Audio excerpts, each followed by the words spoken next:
Why is Israel in a position where they're kind of forced to play nice with Russia? And how is Putin's new relationship with Iran driving Netanyahu away? Join me as I try to untangle this complicated mess of a web woven between Israel, Russia, and Iran that's pushing Israel to cooperate with the Russian military inside of Syria, while at the same time Israel strikes Iranian defense production, which in turn hurts Russia's war efforts inside of Ukraine. So then Iran-backed militias inside of Syria attack Israel, while my average infantryman brain and my low IQ hurts already. This is a geopolitical mess and it's a touchy subject, so hopefully when I explain it, I'll only offend myself. Yet despite Israel's official condemnation of Russia's actions in Ukraine and its support for the country, Israel has so far stayed away from joining other nations, including the US, Europe, the UK, and Japan, in their coordination of leveling of unprecedented number of financial sanctions on Russia. When compared to how other democratic nations oppose Putin's actions, Israel's temperament appears somewhat reluctant.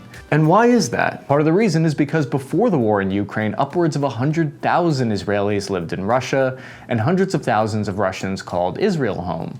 So many Russians live in Israel, in fact, Russia remains the third most popular language in the country behind Hebrew and Arabic. Israel's in a very tough position here. There's also a huge population of 200,000 Jewish people living in Ukraine.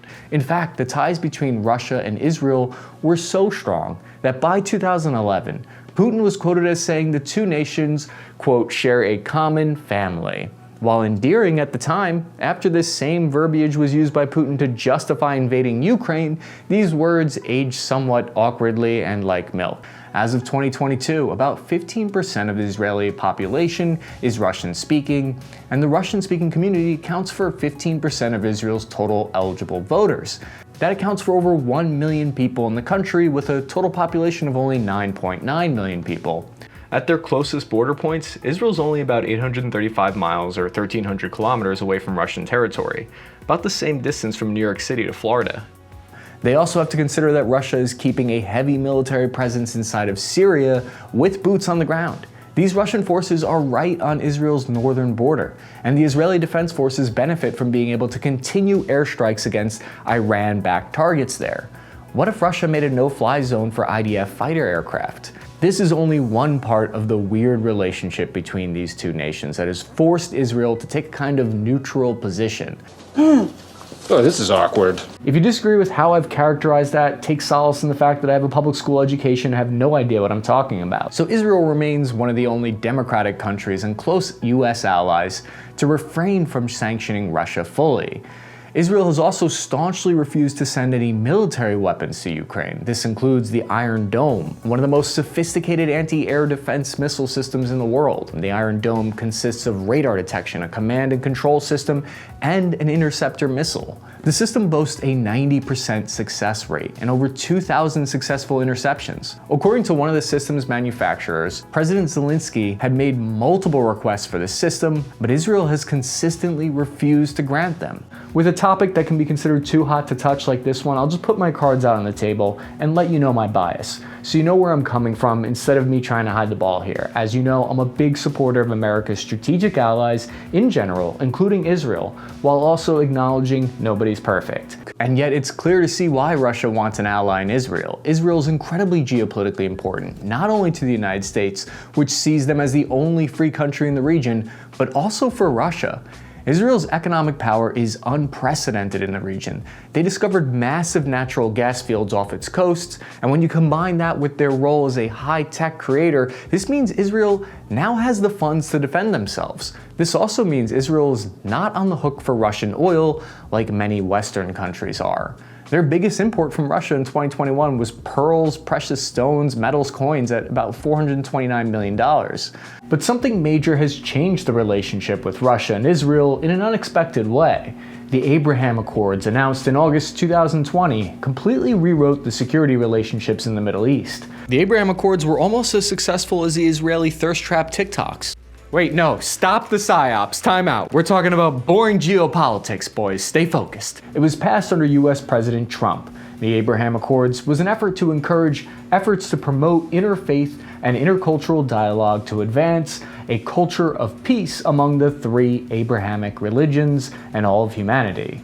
The deal received bipartisan support in America and led to new forms of cooperation between two of the states that signed on, Israel and the United Arab Emirates. But it also improved relations with other Arab countries like Azerbaijan and Sudan. In fact, between 2016 and 2020, Israel arm imports to Azerbaijan made up 70% of their total weapons. And you got a real kumbaya moment worthy of your aunt's coexist bumper sticker. Nothing gets rid of thousands of years of fighting like getting together and trading weapons. There's a new Israeli-Arab-US security order in the Middle East aimed against Iran. Common enemy? Check. Weapons deals? Check. Common favorite spread? Check. But there's an unforeseen byproduct of the Abrahamic Accords. It has driven Iran closer to Russia and has in turn created friction between Israel and Russia. The Abrahamic Accords were a major factor in Iran's decision to increase their military ties with Moscow that's fueling Russia's war in Ukraine. In order to better understand this, can we get some historical context up in here? Russian-Israeli relations were initially strong during World War II because Stalin depended on the Zionist movements like the Jewish Anti-Fascist Committee to help organize the large swaths of Jewish people fleeing Nazi persecution into a support system for Stalin's Great Patriotic War, also known as World War II. Russia began relations with the State of Israel in May of 1948, doing so only 2 months behind the United States. The friendship with the US was more obvious and natural, right? Both countries share similar values and beliefs. Both the United States and Israel share the same ideology when it comes to the forms of government, economic policies, and the right of Israel to protect itself from its enemies. Israeli partnership with Russia has been a little more weird and less clear-cut though, and yet despite this, Russian-Israeli relations have managed to persist along these ups and downs for decades. Yet all good things would not last, and relations between the two countries declined to their lowest point during the Cold War. During this time, diplomatic relations would fully break in 1967 after the Soviet armed and supported Arab nations like Egypt who were actively trying to wipe Israel off the map. Israel and the Soviet Union would not re-establish normal diplomatic relations again until October of 1991, only 2 months before the former's collapse. After the new century, relations steadily improved. Vladimir Putin and then Israeli Prime Minister Ariel Sharon rebuilt trust in the form of diplomatic economic linkages. Now, according to Forbes magazine, the Israeli passport is the most popular second passport held by all Russian billionaires. Israel and Russia have both long maintained diplomatic relations through their embassies located in the capitals of Moscow and Tel Aviv. However, to truly understand the heart of why Putin is so optimistic for Russia-Israeli relations, you have to go back to the decade of 2010s, a simpler time when most of us were wasting time on Instagram instead of on TikTok. Meanwhile, this is when Russia saw the chaos of the Arab Spring and decided to climb itself into a position of power in the Middle East. In late 2011, President Bashar al-Assad of Syria was facing serious challenges as intensifying protests led his state on a steady trajectory towards collapse. This would cause major problems for Russia and Israel, but in different ways, and we'll see how it leads them on a collision course. So now what we're seeing is this new land bridge between Iran and Syria, allowing Iran to ship weapons right up to Israel's border. In 2021, the Center for Strategic and International Studies reported a massive influx of rockets into Hezbollah's arsenal, now approximately 130,000. As a result of this new land bridge, this influx of weapons, and the establishment of precision-guided weapon facilities in Syria created a critical and existential threat for Israel. The Russian military operations in Syria officially began in September of 2015, with the objective of supporting President al-Assad and defeating the Islamic State. The New York Times reported that Russia bombed 4 hospitals in Syria within 12 hours. To secure its air assets, Russia took control of Syria's air defense system by installing Russian-made and operated S-300 and S-400 anti-air systems, the latter of these being the most modern air defense systems Russia has to offer, and something Israel needs to consider because it's a serious threat to their air force in the region. Because of Israel's small size, it lacks what's called defensible depth, that it must make up for with an aggressive stance, some say. In fact, one of Ukraine's greatest strengths against Russia is its size of its territory, a massive, over 200,000 square mile vast land, which allowed their forces to retreat and destroy Russian forces as they withdrew in the beginning of the war. Israel does not have this large geographic advantage at only tiny 8,500 squared miles. Israel has used their aggressive approach to stay alive through wars against incredible odds since its founding, in large part thanks to its modern and experienced air force. Maybe I'm using the wrong word. It's not so much that Israel's aggressive, it's that strategically they have to take a preemptive approach to their national security in order to defend their nation. It's just my personal opinion. Please don't at me unless you want to. Cappy Army on Instagram. If you and Kanye have something to say. So when faced with this new threat of S-300 systems right on their border, Israel turned to its air force to target key storage facilities and manufacturing sites in Syria. It is here where Israel and Russia found common ground in their mutual interests in Syria. Israel saw the need to neutralize the threat posed by Iranian-supported Hezbollah, while Russia sought to secure its place as a dominant ally in the Assad regime. This resulted in a unique relationship where Israel would provide intelligence for Russia to carry out military operations, while Russia would turn a blind eye to Israel's airstrikes against Hezbollah and Iran and Syria. The Russian-Israeli security cooperation in Syria has been critical in mitigating the escalation of violence in the region and ensuring the survival of the Assad regime. However, it is important to note that this cooperation is a delicate balance, and any miscalculation or misstep could lead to igniting a major conflict in the region. Israel and Russian commanders were careful to deconflict and communicate their intentions in the region. Israel set up a direct hotline and even occasionally briefed Russia on targets prior to strikes. Old rivals become new friends. After years of Russia developing a delicate balance of cooperation and competition in the Middle East, Israel's Netanyahu would step down as prime minister. Time went by as turmoil brewed in other corners of the earth. The invasion of Ukraine would completely change the geopolitical landscape for the two countries in Netanyahu's absence.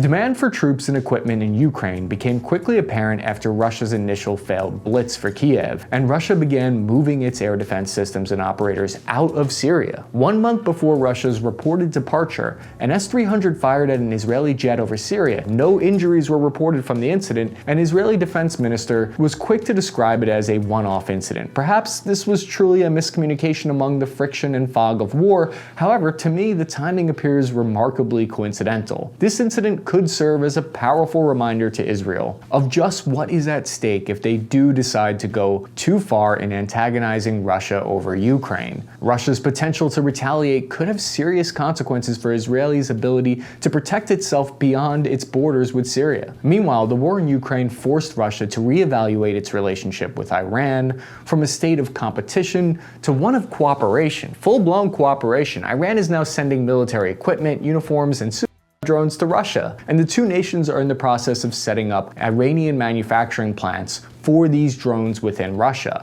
There are even reports suggesting that Hezbollah fighters from Syria, once targets of Russian-sanctioned Israeli airstrikes, have been recruited to train and advise Russian forces on urban combat in Ukraine. All of this raises questions around the changing dynamics of the relationship between Israel, Russia, Iran, and Hezbollah. So what does all of this mean for the future of Israel and Russia? As Netanyahu once again takes the seat of prime minister, the decade of history between Israel, Russia, Iran, and Syria make for an extremely complex geopolitical environment.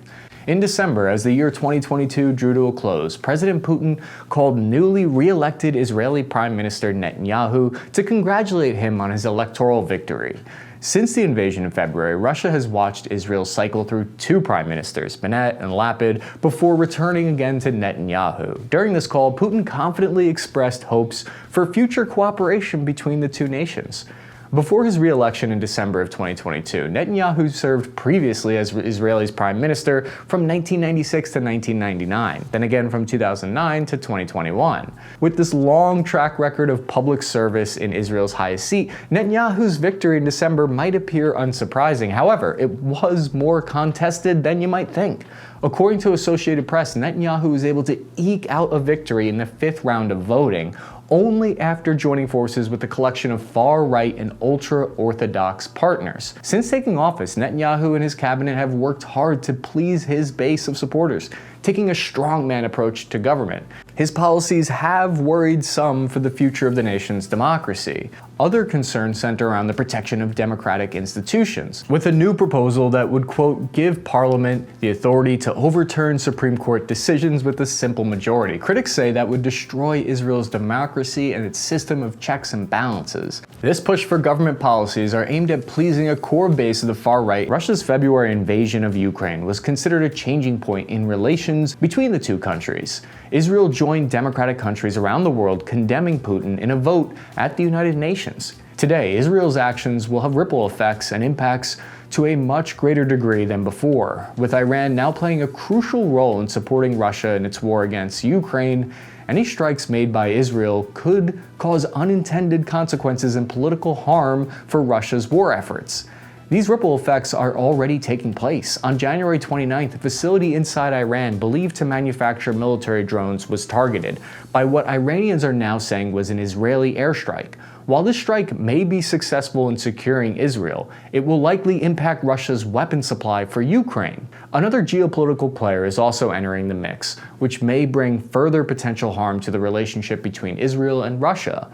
The Wilson Center, an independent research and analysis group, recently released a report called Russia's War in Ukraine Shifts Dynamics in the Israeli-Iran-Azerbaijan Triangle. That highlights increased cooperation between Israel and Azerbaijan. This relationship could have significant implications for the complex dynamic between Israel, Iran, Russia, and Azerbaijan.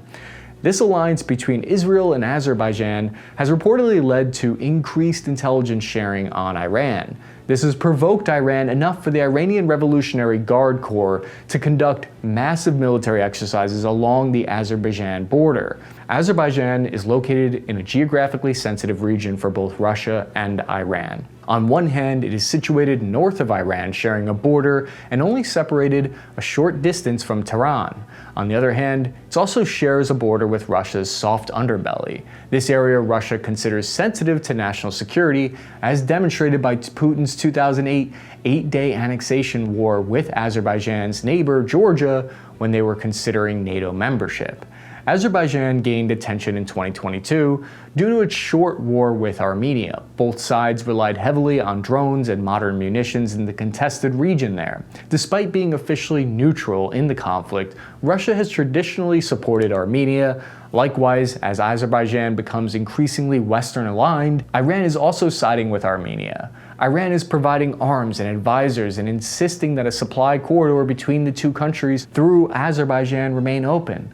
With all of this in mind, let's go back to that December phone call between Putin and Netanyahu.